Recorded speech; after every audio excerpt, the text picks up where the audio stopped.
Clermont, ville 100% sport, assurément. Le succès du Forum du sport, organisé par l'Office municipal du sport, en témoigne. Un rendez-vous pour découvrir, tester, adopter, avec un menu à choix multiples. Le Forum, c'était 80 associations et 106 disciplines. À l'OMS, tous sports confondus, on dénombre plus de 20 000 licenciés. Le sport, c'est aussi une valeur significative du dynamisme d'une ville. On dit que c'est l'ADN de la ville, mais je crois que c'est vrai, parce que c'est toutes les initiatives aussi personnelles des uns et des autres qui se retrouvent dans des associations pour faire vivre ces associations. C'est vraiment très important. Ça illustre complètement non seulement la vie associative, nous, telle qu'on la conçoit, telle qu'on l'accompagne, mais c'est eux les acteurs et on est très heureux de les voir sur la place de Jaude pour justement expliquer à tous les Clermontois et Clermontoises comment ils peuvent faire du sport dans leur ville. Ah oui, c'est une grosse force. On a tous les ans, il nous arrive une discipline nouvelle. Donc, vous voyez, donc c'est vraiment quelque chose d'extraordinaire. Et tous les gens qui passent nous disent, mais c'est formidable, on trouve ce qu'on cherche. Donc, on n'a pas besoin de regarder sur un petit livre ou tout. On se promène et on se promène place de Jaude et on s'inscrit au sport qu'on veut. Et on le trouve, en plus. On le trouve. En déambulant dans les allées, on pouvait par exemple trouver une école de skate.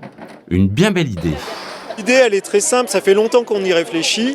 Et puis, ce qui a été vraiment moteur, c'est le nouvel équipement à Philippe Marcon. Bon, on a participé aux réunions de concertation pour faire évoluer ce skatepark qui en avait grandement besoin.